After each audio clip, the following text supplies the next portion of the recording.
Today I'm going to share with you why did I fail the quarter. Hello beautiful people, welcome back to the channel. My name is Silvia. I help sellers and brands to scale fast on Amazon without overwhelm and without making expensive mistakes. If you haven't already, like, subscribe and hit that bell for weekly videos on tips and motivation, how to run your business, how to make money online. Let's multiply that money fast. I'm sharing very openly with you why it did happen. Why did I fail the quarter? What did I do wrong? What went not as per plan? Make sure the next quarter is not going to be the same. It's still up, running, scaling, profit coming in the green. In order for me to make sure that I hit my yearly goals, yes, baby face, we actually need to review before the end of the quarter. We are still on time to twist and tweak to make sure we get the most out of these couple of weeks before the quarter ends. We're gonna make huge steps to make sure that we smash our yearly goals. So stay with me. Let's dive right in. The reason why I'm sharing this with you, because I want to reiterate that it's not about how well you do in a day, in a week, in a month, or even in a quarter. Always about how can we get to the next level. We keep building. This is a marathon, is not a short sprint. You want to be in for the long term, building successful e-commerce business, and then take that money and build, as I call it, in the real world. So many people online say, oh, but if you own an Amazon business, you don't actually own a business. You agree and disagree. Amazon has full control of your destiny in a sense. It's true, it's not like you own your own website. At the same time, Amazon FBA allows you to scale massively in an amount of time that rarely, if you have your own website in another platform, for example, like Shopify, is way more difficult to start and scale on Shopify. It doesn't mean that we want to keep being on Amazon forever. Doesn't mean that all the profit and all the margins are 100% reinvested into Amazon. And that's why it's so important to properly administrate cash. Make sure that you build outside Amazon as well. Why we didn't achieve the Q1 targets I set for the company. As a coach and as a business owner, my clients, my subscribers, and all of you guys watching learn from my experience. I tried, and trying means failing many times and making very expensive mistakes. The reason why I'm able to allowing my clients to not make expensive mistakes is because I know about them. I've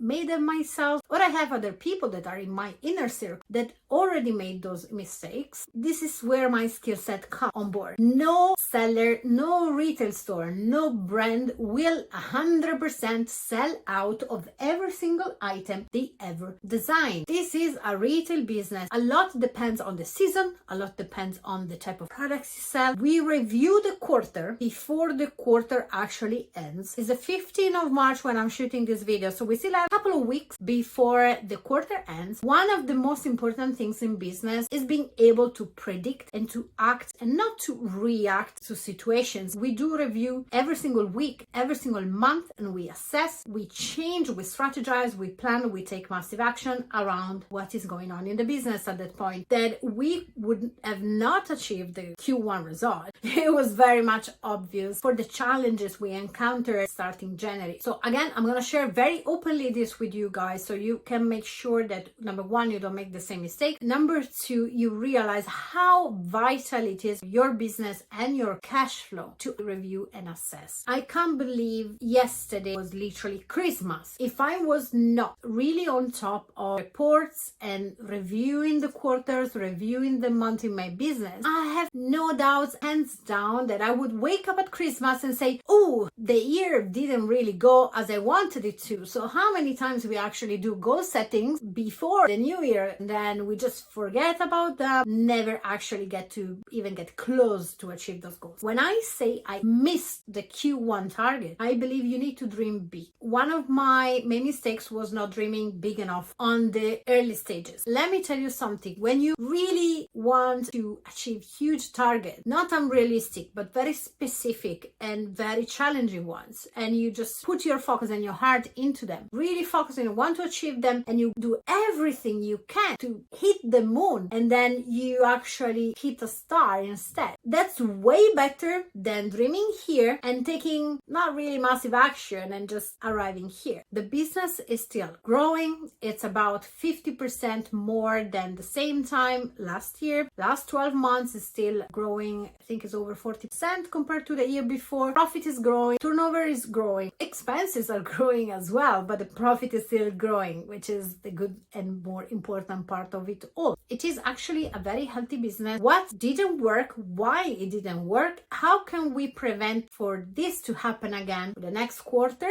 and what are the best next 5 moves to hit the Q2 target. So we're gonna review the Q2 target according to how Q1 went, what is the cash flow situation, because of course I don't have just Amazon, I also have eCommerce Hero, we have other businesses, so it's a multitude of things. We love to have multiple streams of income, and this is exactly it. That's why I don't like when people say when you have an Amazon business you really don't have a business, because the truth is you take the little money you have, you multiply as fast as possible on Amazon, take more money and you reinvest on Amazon, you keep the snowballing effect going until when you can get a percentage out and start building something else. So yeah, you do have a business. There are 5 main reasons. Number 1, we got repeatedly sick. Baby girl started to go to nursery, bringing home everything. And if you're a parent, you know what I'm talking about. I can't count the amount of time we were just super sick. Of course, this is a small business doing everything we can to leverage, outsource, so we have more free time, we can travel 5 months a year at least, etc. But still, we're still working in the business and not just on the business. I made a big preparation for my team to be ready. I left them space to learn, to try, to make mistakes, and that was the only way for me to assess how they were really doing and if they were ready. While I did that, I removed myself, started working on the Amazon business 3-5 hours a week, only focusing on my clients, eCommerce Hero, YouTube, and all my other passions. Testing, assessing. The first thing that happened is that we got sick in rotation. Reason number 2, we didn't actually hit our Q1 target is because we got UPS delaying pickups few times.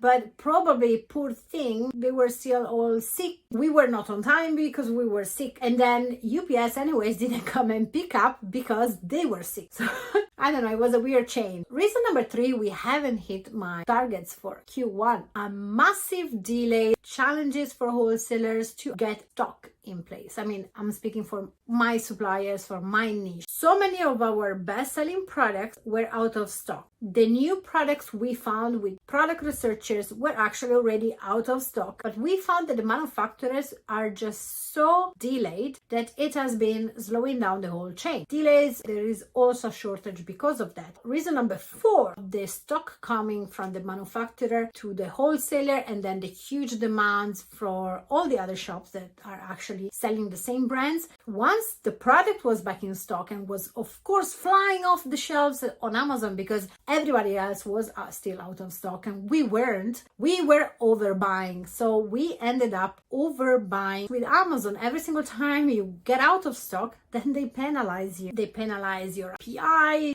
You really want to stay in stock. I also had delegated the building up the carts for the restocking to my team, trying to remove myself and overseeing what was happening, checking the cash flow, giving the budget, etc. But that didn't go as I wanted it to go. I don't think the team is ready. We're gonna talk what I'm gonna do in order for this to happen very shortly. But outsourcing the purchasing in the company is probably one of the most challenging IGT's income generating tasks to do in wholesale, especially in moments like this where there is a huge shortage of stock and then there is huge amount of stock. You end up with overstock, your cash flow is gonna be severely affected, and that's what happened around end of February. We ended up with tighter cash flow than what we were expecting, so we were not able to actually restock when they had the stock back in stock. There is also another reason, and I will fix that. I'm on it. One of my main suppliers' website side. My main credit card does not work. For some reason, all the Barclay card, it just don't work. So I had to pay cash with a debit card, with bucks, and that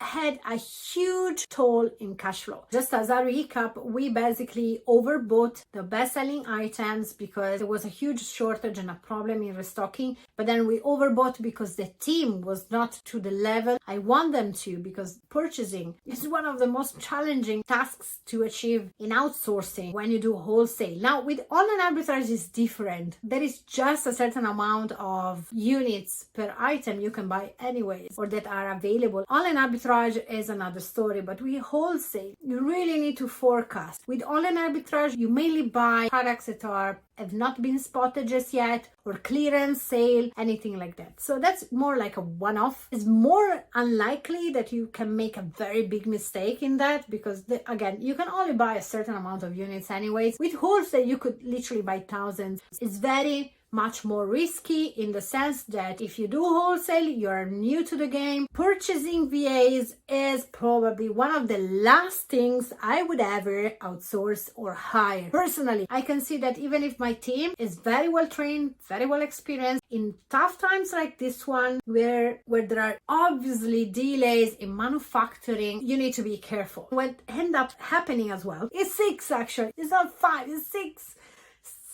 I'm very disappointed about me investing in repricer.com at this moment in time. Repricer should actually reprice my products every single hour, but I have the proof of ASINs that have been staying at the same price for days. Something is not quite right. My team has asked for support. Not happening, nothing really happening there. Sorry, we're gonna fix it.